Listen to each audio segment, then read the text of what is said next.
ঈদের ছুটিতে বাড়িতে যাওয়ার জন্য দিলাম রওনা। দিনের বেলা ট্রেন জার্নি এর এক্সপেরিমেন্টস করছি অনেকবারই শেয়ার।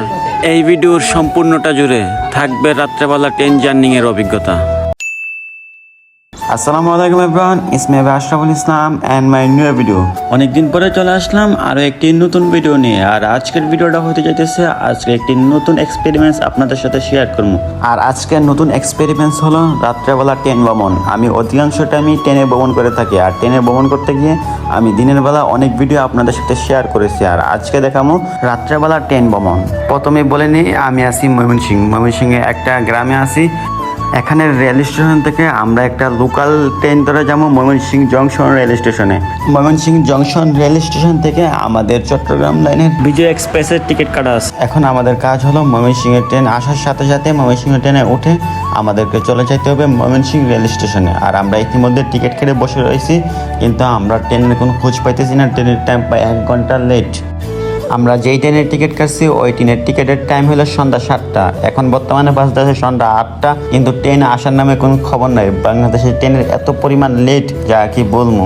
বসে থাকতে থাকতে বোরিং হয়ে যেতেছি, যার কারণে ভাবলাম একটু হাঁটাহাঁটি করি, ট্রেন আসলে ওইটা যাবো আর কি। যাই হোক, অনেকক্ষণ অপেক্ষা করার পরে আমাদের ট্রেন ইতিমধ্যে চলে আসছে। আর ট্রেন আসার সাথে সাথে আমরা ট্রেনে উঠে যাই।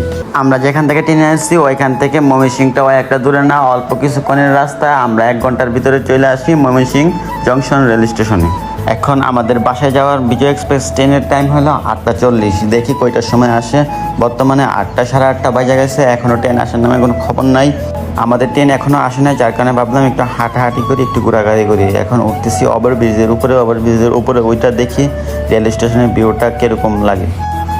রাত্রেবেলা ফোনের ক্যামেরা দিয়ে ওই একটা দেখা যায় না, কারণ কি ওই একটা লাইটিং করার নাই। এমনিতে যতটুকু দেখতে পারতেছি অতটুকু একটা খারাপ না, দিনের বেলা হইলে আরো ভালো হইতো আর কি। ইতিমধ্যে ওভারব্রিজ থেকে নাইমা নিচে বসে রইলাম।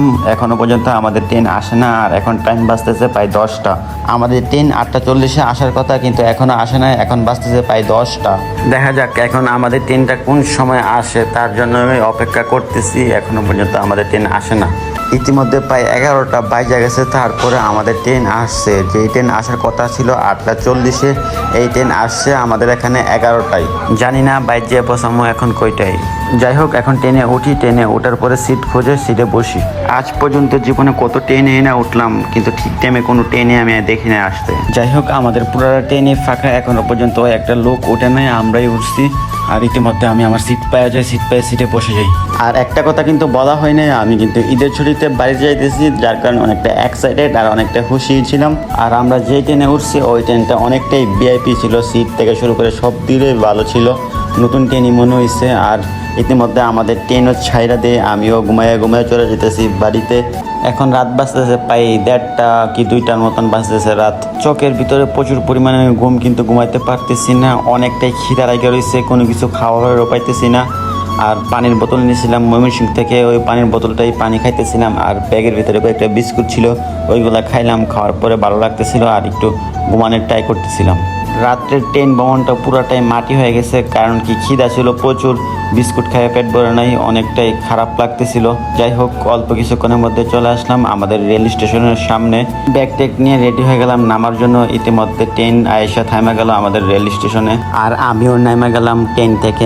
দীর্ঘ 9 ঘন্টা জার্নি এর পর আইসা পৌঁছেছি আমাদের রেল স্টেশনে। ইতিমধ্যে রাত বাজতেছে প্রায় 4টা। এখন রাত বললে ভুল হবে, কারণ কি এখন ভোর হয়ে রয়েছে 4টা, একটু পরে আজান দিয়ে দিবে। আর ইতিমধ্যে আমরা রেল স্টেশন থেকে বের হয়ে চলে যেতেছি।